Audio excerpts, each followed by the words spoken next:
Business Buzz is proudly sponsored by insurance agents Michael Webster and Denise Brown from Cayman Insurance Center, specializing in life and property insurance. Don't take chances with your family's future.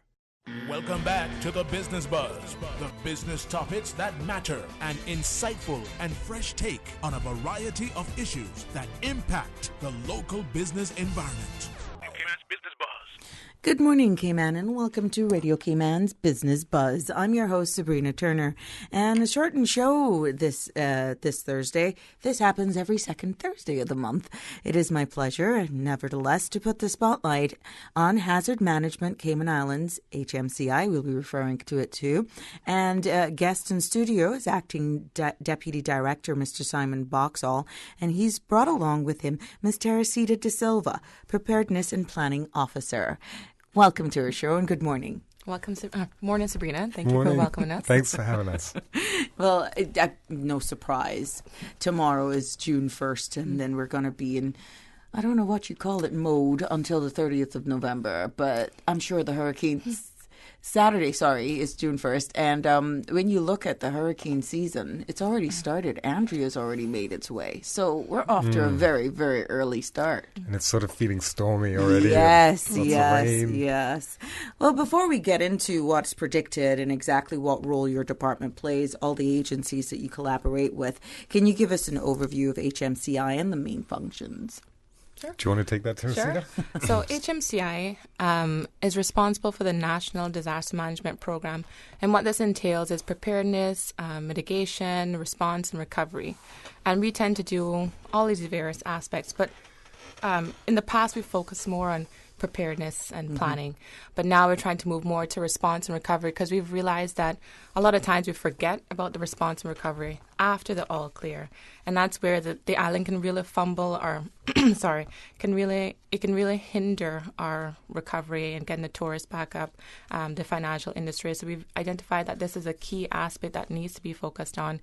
And we've been doing a lot of work. Our hurricane exercise, which took place last Friday, really focused on response and recovery, trying to identify how we could respond if all three islands were impacted, if resources were lost. So it really started that discussion of, what do we do afterwards rather than, how do we prepare for a hurricane or for a different event. And I think what we really need to get across to the public is that HMCI is not a first responder agency. Our main responsibility is to facilitate the overall coordination of the response agencies, as well as pull persons into the National Emergency Operations Center to make the necessary decisions that they need to make in order to get the country back up and running and, get us back to normalcy, if you want to say. So a lot of people have a misconception that, we're first responders. We get out there and we carry out these actions, but we really work behind the scenes to make sure everything is coordinated. The agencies have the necessary resources that they need. Our policy group, which entails the deputy governor as well as other chief officers, have the facilities and the information to make the necessary decision that they need to make in a desperate time.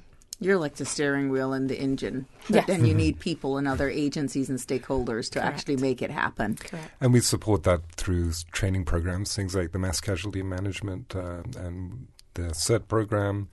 And we go into the schools and various things. So preparedness is still a very important function too. But yes, we are kind of a coordinating agency with the NEOC and the National Emergency Operations Center. Now, can you share with us some information about the range of hazards that HMCI has mitigations plan in place for? Because it is the 1st of June as of Saturday. We are all in our forefronts is hurricanes. But this could be any disaster. It could be a minibus full of 16 people. That could be a mass casualty and not necessarily Mother Nature.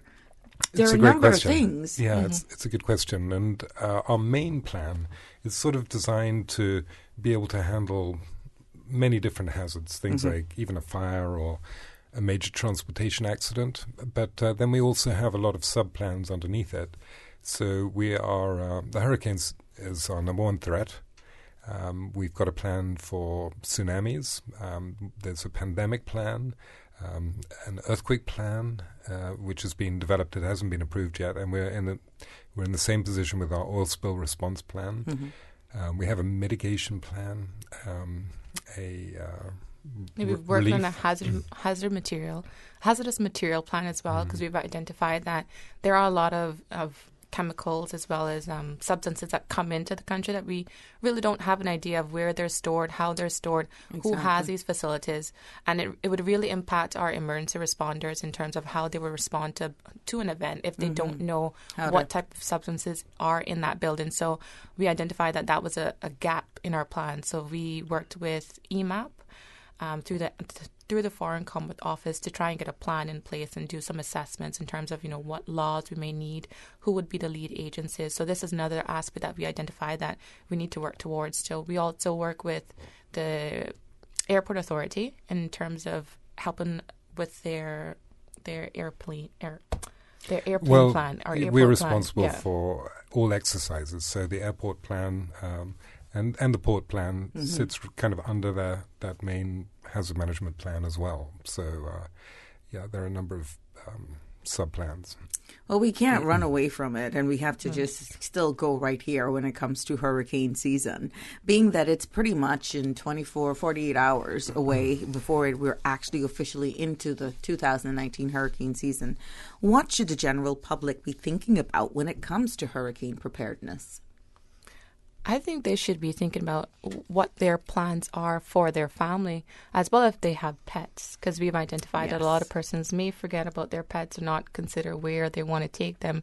So it's really identifying what your plan is for the hurricane season. If you intend to fly off island, having those measures in place or those procedures in place prior to, and that your family knows what will take place. If you're going to go to a shelter, it's good to know what shelter is nearest to you, as well as letting your children know, because you don't want to have your children panicking or not knowing what's taking place. By educating them, this helps to reduce anxiety that they may experience. And it can also help you because now they can assist you with preparing for the hurricane season. They can also assist you with creating an emergency kit. It's really great to get the whole family involved in preparedness, and it shouldn't just be taken on by the parents. But I think knowledge is key, and it's power for children. Although they are young, they do understand, and they can help. So just sitting with them and, creating this plan, just identifying where you're going to shelter, if there's contact details that they need to know, if there's medication that needs to be collected. We also want to make sure that persons aren't misled by the category of the storm, because we often focus on just, it's a category 4, it's a category 5, and we never think about, the really dangerous aspect of the hurricane, which is the storm surge. And the hurricane category does not dictate what the storm surge will be. It's really, apologies, it's a lot of different factors that will determine the storm surge. You can have a category 1 that has more storm surge than a category 5. So just keeping that in mind, that, don't just look at the category of the storm. You have to look at the other factors, and keep this in mind if you're in a low-lying area. I mean, you can be inland and the storm surge can still affect you. So it's not just a coastal threat. We really have to think about preparedness holistically. Well, with the amount of rain that we've been having for the past few days, we could have an issue on our hands right now with the settling of water and low-lying areas. What would you say to persons like that, or how would your agencies come in play? Would this be a part where the certs take up, or how would you deal with that? It's a big issue because the geographical kind of situation of Cayman, it being very low-lying. So even if people dig wells, quite often that's not a complete solution because the water table is perhaps only a few inches underneath the ground. We don't have rivers to soak up the water, and even the soil is quite thin in a lot of places, and we have impermeable cap rock. So what people tend to see, and we're seeing it right now with the rain, that people are we're kind of depending on evaporation to take it away. So it's difficult. When we were little, Sabrina, you probably remember we used to swim and splash around. We play in the puddles. We don't really have a very comprehensive wastewater treatment for Cayman. We're depending a lot on septic tank systems. And there's only a small stretch between Georgetown and West Bay where there's actually main sewerage. So what we're seeing is the water does pool and puddle, and people drive through it quite quickly sometimes, and then the cars stall out. It's interesting when Teresita was talking about the storm surge. When the storm surge comes up above the pipes that go into your house, everything will flow back into your property. Back in. So you can actually get things like backflow preventers installed. Unless installing those backflow is a good idea for the houses that were constructed before those. Yes, exactly. So, it's an ongoing problem. I mean, it would take an investment of hundreds of millions of dollars to put out like a sewage wastewater treatment system for the whole of Grand Cayman. So I think, it's something maybe down the road at some point in the future, but standing water it's just kind of a fact of life for us. When you look at the difference between dealing with standing water here in Grand Cayman versus Kimmenbrack and Little Cayman, there's a significant difference, is there? Yeah, well, I mean, each of the three islands are each individually uplifted fault blocks from previous earthquakes in, over a long period of time. But you can see, obviously, the Cayman-Brack is significantly higher than Grand Cayman. Mm-hmm. All three islands have the Ironshore Formation, which kind of rings them around the coastline. So we can see, that they've stayed relatively stable over the last 120,000 years or so, since the last interglacial, when the when the sea level was higher. Mm-hmm. But Little Cayman, again, very low lying. I was there for Hurricane Gilbert back in '89. I was a fishing guide, and when that island was cut in three, I mean, there were sharks swimming down the roads. Wow. The smell of conch. I mean, it took a long time for the water to go down there. Mm. It's something to keep in mind, but we all have a part to play. But understanding Mother Nature sometimes get the upper hand of us, and just how we are, how our islands is, and how we are comprised. But I think, Sabrina, you raised the point about the CERT teams. I don't think we need to totally throw our hands up in the air and say we can't do anything. I mean, these wells do help. So if the CERT team members identify areas where there are particular issues and particular problems, it can help. And, clearing the drains too, particularly as we approach the beginning of the rainy season, can help to sort of keep them from clogging up. And if it does get to an extent where persons need to be evacuated, we have the ability to open a shelter to house persons there in the meantime. So that's why an emergency kit is key coming up to hurricane season, because it can just be floods. It can be a hurricane. I mean, it can be a fire. So emergency kits is always important. It's not just hurricane season, but it's all year round. It's interesting because the 2018 hurricane season really impacted the states, and in particular Florence, you probably recall, Sabrina, affected the Carolinas. So the focus of a lot of the hurricane experts is now focused on inland flooding. It's becoming a really significant, cost hundreds of billions of dollars of damage. Teresita, you mentioned about hurricane shelters. For the sake of our listening audience, can you state whether or not that has been updated, or can you just let people know where these hurricane shelters are? Yes. So currently we have removed one of the shelters, which we identified was not up to code given our inspection. And we tend to do an inspection in April every year just to make sure that the shelters are up to code, there's no issues, and we know that persons can be housed there comfortably. So we removed Sifect, which is the old John Gray. Mm-hmm. But however, we do have John Gray Gymnasium, which can hold about, I think, 1,200 persons. So although we have taken one off, we have somewhat increased the capacity with including John Gray. And there are a number of shelters around the island. As you see, we have the signs around the island that can tell you where they are. Just off the top of my head, some of the shelters in town are UCCI, John Gray Gymnasium. We have Prospect Primary School. In West Bay, we have the John A. Cumber, John Gray Memorial.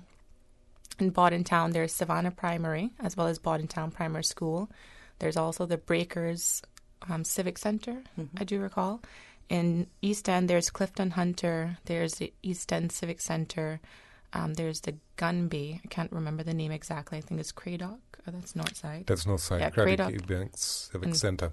And then there's the Gunby shelter as well. And also the Cayman Islands Red Cross facility on Holder Avenue is actually off the list now until probably, we're looking at probably middle of September. And I just want to have a big shout out too for Mr. Max Jones. Last year, for him.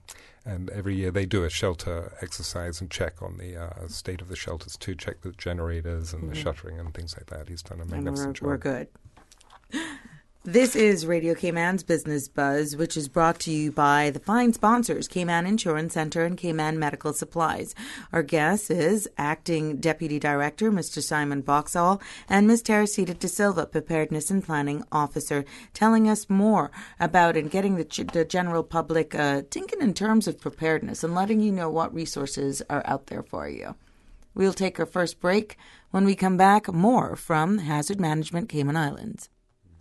Oh gosh. Don't let the stress of taking care of loved ones get you down. Home care, now made easier with Cayman Medical Supplies. 100% Caymanian owned. Cayman Medical Supplies now stocks a wide range of home care supplies. Hospital beds, all types of wheelchairs, including beach access wheelchairs, lifts, commodes, shower chairs, walkers, Curad brand orthopedic supplies. Free blood glucose monitors with the purchase of 1 pack of test strips, blue underpads, and a whole lot more. Need home care convenience? Drop by Cayman Medical Supplies at 93 Smith Road, Windward Center, or call 949-6211. Free delivery. I'm Michael Webster. And I'm Denise Brown of Cayman Insurance Center. Family is not the most important thing, it's everything. And for 45 years, we have worked with the community and their families on protecting themselves for the future. Whether it's providing top-rated life insurance or protecting your family's household investment. From our family to yours, we understand and we care. I'm Denise Brown. Call me at 814-7229. And I'm Michael Webster at 925-5433. We are Cayman Insurance Center, specializing in property, life, and other lines of insurance products and services at an affordable rate. We are Michael and Denise at Cayman Insurance Center. Call today. It's a sizzling summer sale at Island Interiors Limited. 3 days only. Sale starts on Thursday, May 30th and ends on Saturday, June 1st. Take up to a whopping 50% off those beautiful rugs. If you need furniture, fabric, lamps, bedspreads, and cushions, drop by Island Interiors and take 20% off those items. Ready to go custom drapes, drapery hardware, and accessories are marked down by 15%. Don't forget to pick up some paintings to jazz up your walls and take 15% off. Also, any new orders placed for drapes or furniture during the sale will receive 15% off. Island Interiors Limited, located at 125 Dorsey Drive, across from the airport post office. Call 949-6262. Sizzling summer sale hours are Thursday and Friday, 9 a.m. to 6 p.m. and Saturday, 9 a.m. until 4 p.m. Radio Cayman's premier health show, For the Health of It, with Tara Bush, is brought to you on Saturdays at 9:30 a.m. and Wednesdays at 7 p.m. on 89.9 and 93.9 FM. Proudly brought to you by the Cayman Islands Civil Service Association. For more information on how you can become a member or the benefits of the CICSA, please visit www.cicsa.ky. For your convenience, the CICSA offices are open on Mondays from 9 to 12 p.m. and Thursdays from 1 to 4 p.m. For the Health of It, with Tara Bush. Welcome back to the Business Buzz, the business topics that matter, an insightful and fresh take on a variety of issues that impact the local business environment. Business Buzz. Welcome back to the Business Buzz, keeping the spotlight on Hazard Management Cayman Islands. That department has the overall responsibility for the National Comprehensive Disaster Management Program, including preparedness, response, mitigation, and recovery. HMCI is responsible for the National Emergency Operations Center, which you'll be hearing a lot more over the hurricane season, related to as NEOC, which is activated to direct and coordinate the response of national threats. HMCI also has the responsibility for maintaining the national hazard management plans for threats such as hurricanes and earthquakes. It is my pleasure to have in studio with me at this time Acting Deputy Director Mr. Simon Boxall here telling us more. Now, when you look at the state of preparedness of where the Cayman Islands is, and we always go back to Hurricane Ivan, which that is very fresh in some of our minds based on how you were affected. And some go as far back as Hurricane Gilbert, as you mentioned earlier on. But where do you think we are, where preparedness is concerned today versus in comparison to where we were for Ivan and possibly Gilbert? Well, I think there were a lot of people that laid an incredible foundation. I mean, there's no doubt Mr. Trevor Foster, Donovan Ebanks, Kirkland Nixon, Fred Sambula, so many names, I mean, of people.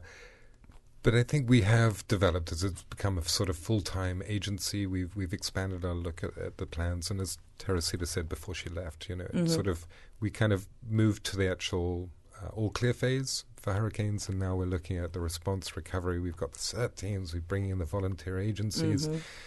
The National Emergency Operations Structure is got 16 different subcommittees tasked with quite specific roles and people who are expert at that particular area. So you've got people looking at debris clearance. That was a huge problem in the aftermath. You're looking at 2 years worth of garbage hitting you in pretty much 48 hours. In 48 hours. Yeah. So how do you cope with it? So it takes planning, and it takes really kind of looking through those sorts of issues. And we see that for, shelters. We see it for, search and rescue operations. There are many different, aspects of a response and recovery. How do we keep our economy going? And so I think, I believe we are in a better position. We are stronger. We are more prepared. There's obviously more work to do. And, as people come to the island who didn't experience Hurricane Ivan, they don't really have a first-hand experience. Exactly. So they're not really quite aware. And so we have young people who weren't really sort of old enough to understand and appreciate it. So there's always a challenge keeping people kind of from forgetting and that memory fading, and just keeping people aware. And we remain vulnerable just because of the way we're located and the low-lying nature of Cayman. Now let's talk a little bit about the importance of evacuation plans. What is the importance of a person knowing their evacuation route, what roads to use, not use, understanding right now you may think of alternate routes just trying to get out from your home because of the amount of standing water that's in the road. Some people can't even, all those pedestrians can't even get to the main road without getting their feet wet or getting someone to take them over the puddles. Yeah, it's a great question. And I'd like to back it up a little bit just to kind of emphasize the importance of evacuation. I don't think people realize quite how quickly the sea level can come up if you do get a storm surge. It tends to happen in a matter of minutes. So you think maybe, it's going to be like a very slow rise. I'm going to see it come up. But, we are aware that the storm surge of 8 to 10 feet that we experienced in Ivan is not close to what we can possibly get. And people are kind of stuck on that past experience. They can't picture anything worse. They can't envision a storm coming from a different angle with a broader wind field and actually bringing, instead of 8 feet of surge, 18. And then once the surge is higher, you can also get, much higher waves, because the wave height is dependent on the depth of the water. So you can have wave trapping. As the wind is blowing the waves in, it can't escape back. So you might be looking at 22, 23 feet. And there are people, I think, inland in Georgetown that aren't really aware that their house is really vulnerable, even though they're a couple of miles from shore. It's possible it could fill them up to the roof. Very quickly. Really quickly, like in a few minutes. So planning ahead the evacuation and, as you said, water on the streets, and things. If you know the height of your house above sea level, that's a useful thing to know, because it can give you a bit of a sense. But, I'm really worried that people are going to think, just a Category 1, Category 2. It's where it's coming from, and the storm surge. Because we're hearing a lot more about storm surge now than we did, let's say, even 5, 8, 10 years ago. Right. We were very dependent on the category. We were all stuck on that. I think it's... But, the National Hurricane Center is saying, focus on the hazard, not the category. That's one of the themes they're trying to push out this year. And there are a number of different hazards in a hurricane. There's tornadic winds, rain, waves. It's a huge threat as well. Each cubic meter of water weighs a ton. That can, if you have a 20-foot surge, you've got the possibility of 30-foot waves. That's going into the second-story buildings along 7 Mile Beach. And really doing a mess as well. Just It could happen. It could. I mean, the chances, the probability are very, very small. Exactly. But it could happen. And I do think you need to kind of consider the worst case scenarios too, because it gives you kind of a sense. I mean, nobody expected it in Katrina in New Orleans. So we don't want to be in a position where we wake up and like thousands of people are gone, that's true. if we have a sense. But I do think people should consider where they might shelter and plan the evacuations. We're not like Florida where it's a huge state. You can get stuck in a traffic jam for a whole day. But think about where you want to be through a hurricane, and it doesn't necessarily need to be a shelter. You can actually call somebody up and get into an office building if you can, or somebody else's house if it's strong. Now, let's talk about families and being separated. Some families may not be together when a disaster strike. How critical is it to have a plan as to how everyone will communicate with each other to ensure that they're safe? Yeah, we could lose communication. I mean, that's we're so dependent on things like WhatsApp and internet and phones. Yes. So I think, even for a fire, even for an earthquake, if you are separated, what is your plan to kind of have a reunion? Where will you go? Where will you meet? You don't want to have set off towards your kid's school and, if they're going, the opposite other way directions. or somewhere they're going else. So I think getting together beforehand, having a family plan, knowing what you're going to do, and not doing this at the last minute when it's bearing down on you, because it's so stressful then, and it's stressful for the kids. So if you can sort of sit down as a family and say, hey, this is kind of our plan. This is if there was a fire or whatever, this is where we'd meet. If there's an earthquake, this is where we'd go. If there's a tsunami coming and we got 10, 15 minutes, this is our evacuation where we'd head to if we had to go inland and evacuate vertically. So these sorts of things, it sounds a bit kind of panicky and a bit fear-mongering, but I think if you do it in a kind of calm, settled environment and plan ahead, it makes it easier. The one thing with hurricanes is that you know when it's coming. Yeah, it's not like an earthquake that can happen any second and there's no preparedness time. Right. You've been doing PR on this and informing people to make sure you be prepared at all times. People still kind of wait for the last minute to either get gas in their car or to do their grocery shopping. Now that's another thing. If you're living in an area, or definitely know that your structure is not safe enough to go through even a tropical storm, what types of things are allowed to be taken to shelters? We understand that a lot of people make the decision to stay at home because they either have a pet or pets. Yep. We're getting a pet shelter, by the way, 2 of them very shortly. I don't want to make the announcement because it's about where they are, but it's on the way. We're worried people won't seek shelter because of their pets, and that's understandable. They should stay with them. But in terms of we've only got 7.5% of the population, availability of shelter space. So we're probably looking at pretty crowded shelters if we're facing a really big event. Right. So we don't want people to show up with like 3 suitcases and like pack the whole house. It's basically a pillow, a sleeping bag, some food. What about these inflatable mattresses now that are making their way? Or that's too big? Yeah, I think that's not on the list there. I think they are, really quite short of space. I think it's possible if it's a small one, it might work. But we really need people to kind of consider the fact that they're sharing a big space, but it's little when you're looking at that being full to capacity. Yes. I mean, you're going to be looking at sort of basically small corridors of space where people aren't stepping over people. It's not a very comfortable environment, but it's going to be safe and it'll get you through it. So yeah, there is a list actually on our website of things on caymanprepared.ky.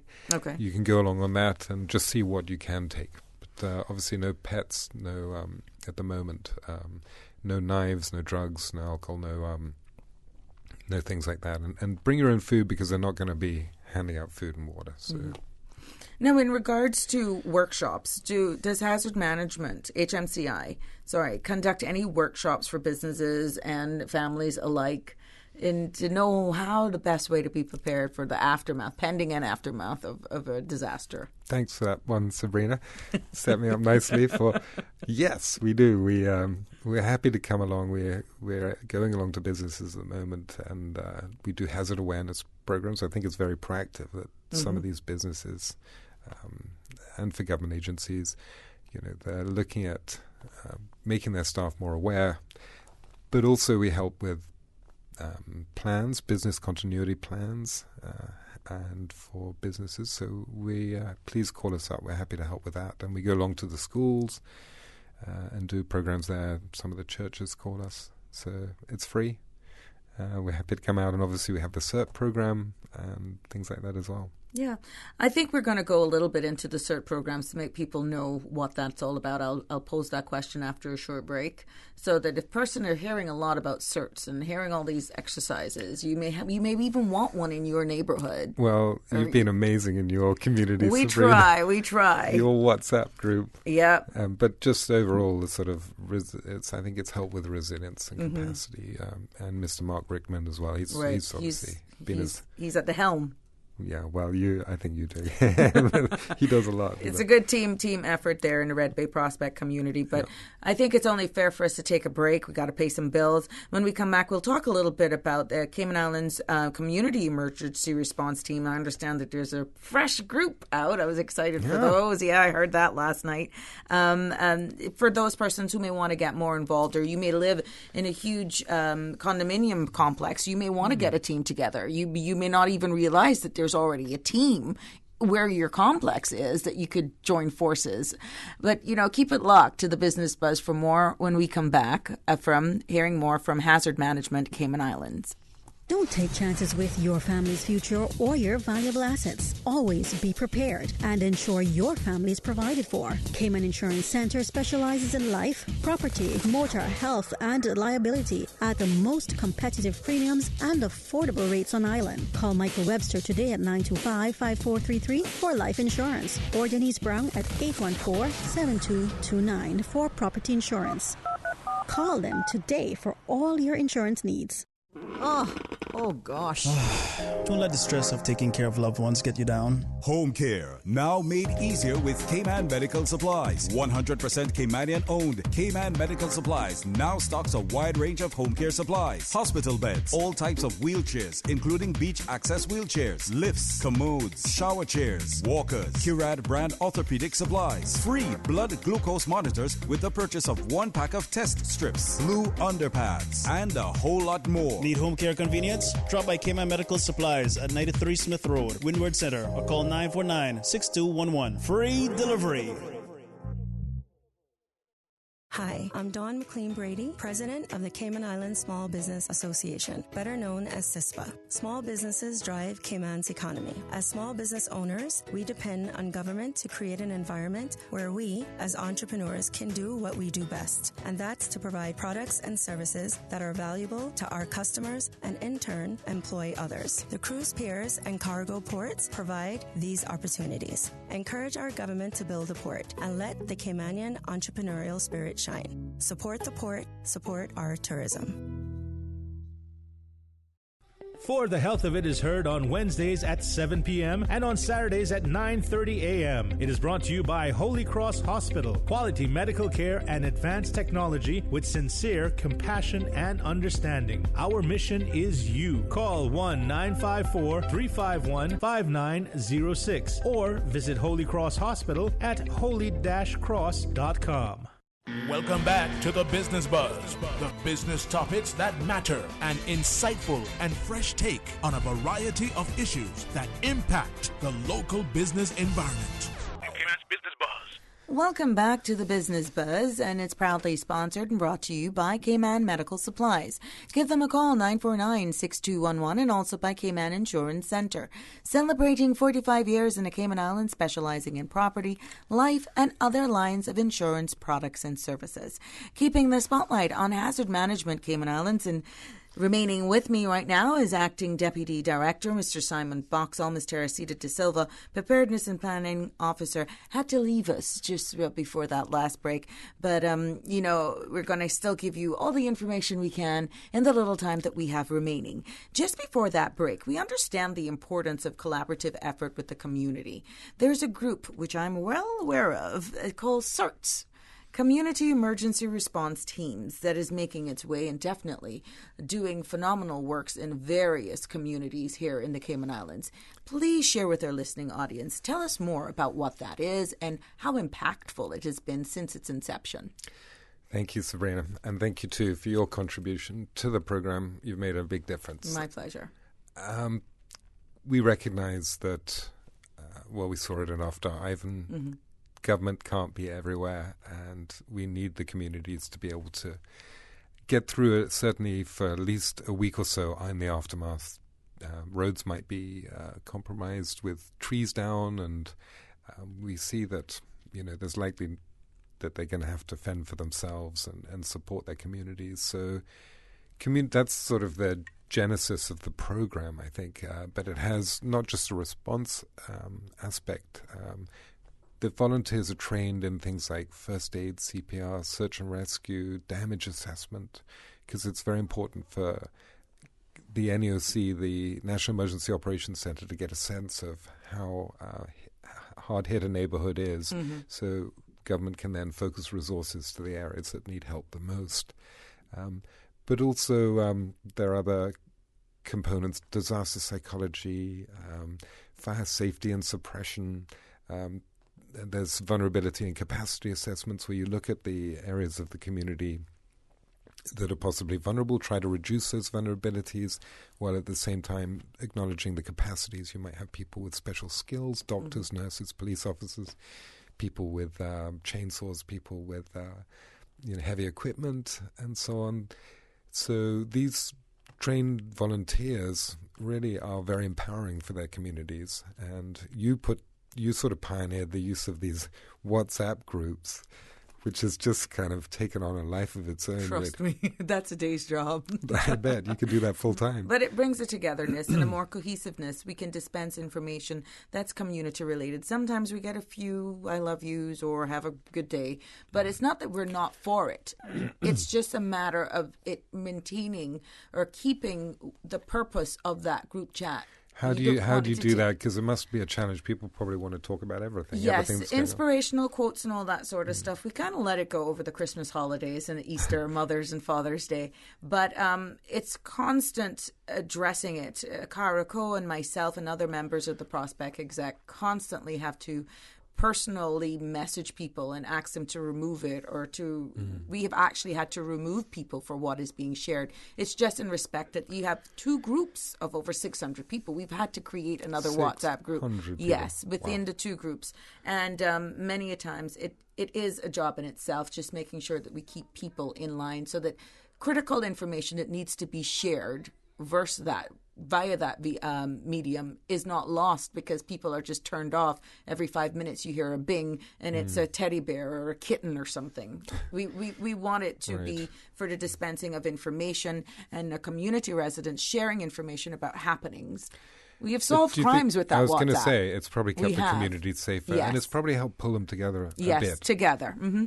But we got to make sure that we keep it and understand the purpose of the group, because now with technology and screenshots, and it goes to, we don't want it for people to be fearful that using it is bad or that they're going to be targeted. That is the other element. As it balloons, we have to be careful what it takes on. People could possibly, you don't want it to be vindictive. Exactly, wow. Yes. So that is another aspect that we're trying to calm the community, to make them sure that it's still safe, or for any member of the exec that they can personally WhatsApp if they are concerned. So I guess it's trying to keep it as a useful tool. Yes. Well, we've taken your model, your example, and pushed that out to the other CERT teams that we've developed. We have one in the BRAC, 52 members. We have a new team, Savannah Meadows, who are really pleased about that. It's huge.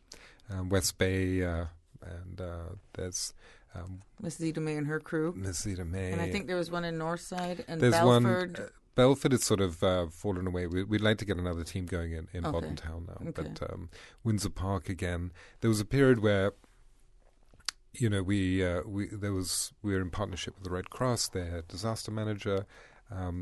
Post was vacant for quite a while, and there was kind of some attrition going on, people losing members, and in the absence of actual impacts, we lost a few people. So now we've got this program in place where every month we're offering ongoing training and things like that. And you've probably been along to a couple of them. Yes, I have. People lose momentum, and even like for us in Red Bay and Prospect community, we are having some of our CERT members are like, we need refreshers because people are moving. They move to other districts and they may not even be aware that there are other CERT groups out there. But even the CERT groups that are there needs to be motivated, encouraged. It's one thing to being the model for other certs, but it's another thing of let's keeping the other certs motivated and passionate and about engaged. Yes. I mean, they've done some good work. I remember Teddy Eubanks working to get the trees cut back a little bit that were kind of hanging over the wires. That might make a real difference to the power for the whole community after a hurricane and things. And we tried with the CERT challenges, bringing the teams together. And I think you won 1 year. 2 years. 2 years. And we're going to conquer this year too. So that's the aim. I mean, it's an ongoing challenge. I mean, I think if you know, I do think that a lot of the people that got through the training, if we were hit by a hurricane, even though they're probably not really active members showing up to the meetings, that training will kick in. And they'll probably show up then, I think, as well, and get re-engaged. So, well, that's our hope. We have a duty, and for those who have country at heart, they will you just really, do the rightful thing. Wow, what a civic-minded person you are. And there are a lot of people, really, I mean, it's quite inspiring how many people actually do give back and do want to make their community stronger and safer and more resilient. And so what would you like to leave with our listening audience this morning as a recap? The importance of being prepared. We understand that I'm quite sure a lot of people living here in the Caribbean is familiar to the term hurricane season. But many of us are still caught year after year, still hustling for plywood. I have to use the word hustling. When you've been here pretty much all of your life. I mean, fighting the complacency thing is an ongoing thing. And I think some people get caught in a herd mentality too, where they think, I don't really, and my neighbor's not really preparing. I don't really need to, or just sort of burying their heads in the sand and hoping it's not going to happen. But I think you know, the basics of shelter, some food, some water. You know, it can't really escape the responsibility for getting on it. And we don't have much space in our houses. We don't. Yeah. But it's one thing going to the supermarket, you do it every week, every other week, once a month. It can be expensive. You could start, yes, it could be doing all at one same time. But if you pick up a couple tins of vegetarian baked beans or baked beans, some sausages, some crackers, because they have a long shelf life. You do that every week. And guess what you could do then if God spares us and we're not impacted by any hurricanes or anything? Christmas is coming. Yeah. Do that into a nice basket and give to the needy. Yeah. That would be amazing. So it's all one full circle. People can do that. Yeah. So now I think people should be thinking about trimming back trees. Don't hack the whole thing down. Leave some leaves on it. My sister gave me a hard time because they over trim the trees. Right. You know, maybe pop your head up in your roof space. Look and see how your roof straps are looking. You know, and service your shutters. Service your shutters. I mean, the rust, the salt breeze. Yes, power wash them, use little WD-40 or call the professionals. Right, exactly. And then just sort of sit down with the family and just kind of go through what your plan is. We had a meeting last night and that hit home for me because I have a passion for pets, dogs especially. If you are the owner of a pet, especially a dog, cat, whatever, and you find yourself having to travel, not because there's an impending hurricane, that they're going to waive the rights of what is required for your animals to get on an international flight. It's only domestic travel between here, Kimmebrack, and Little Cayman that you can take your pets without any, once you pay your fees to Cayman Airways. But if you're going to go internationally, I want the public to be aware that that is not going to fall away. I heard a story last night that really hit home. Do you want to repeat it? Yes, I heard that for Ivan, people showed up at the airport to go with their pets. Their pets were not allowed. These people put these pets in the car, and days afterwards, they were pets in numerous of cars that died. Wow. We do not want that to happen. No. We do not. So just how you're preparing with your travel documents, your elderly, if you're going to stay here, I'm quite sure hazard management will give information as to when these shelters are available that may be able to accommodate pets. But if you're a foreign national and you're going to go, do not do that to these animals. Please don't. No. Have a heart. Absolutely. Call a friend. Call the agricultural. I don't even know. Well, I think that just shows you've got a plan. You've Yes. got to think ahead. You really, especially, I mean, yeah, if you've got a pet, you've got a plan. I mean, like you say, the flights are getting so full these days that, if you don't have a ticket in advance for a specific day, the chances you're going to be able to get off are going to be difficult. Cayman Airways is amazing. Plus the traffic getting to the airport, Yeah. It in itself is alone. But Mr. Simon, thank you. It is always a pleasure to speak to you, for having me, despite Sabrina. the tone of the conversation. And but it is very important that we're all aware, because it looks as though we evolve as people, but sometimes we get too complacent. The Lord has spared us since Ivan. That we've only been, it skirted us, and took a hit there. Yes, Paloma with the brat. But overall, we always have, because even if our predictions this year are low, it only takes one, and from the right angle, that could even be worse than Ivan. Yeah. It has been a pleasure, Good and to all see the you, best to you Sabrina. and your team. Thanks. Likewise. The Business Buzz is brought to you every Tuesday and Thursday and is proudly sponsored by Cayman Medical Supplies. Give them a call, 949-6211, and also Cayman Insurance Centre, celebrating 45 years in the Cayman Islands, specializing in property, life, and other lines of insurance products and services. We want to thank our producer, Miss Susan Watson, and for Paul Lacal, who's manned the boards. Until Tuesday, have a safe and fabulous Thursday. Business Buzz is proudly sponsored by insurance agents Michael Webster and Denise Brown from Cayman Insurance Centre, specializing in life and property insurance. Don't take chances with your family's future. Continuing the Caymanian tradition.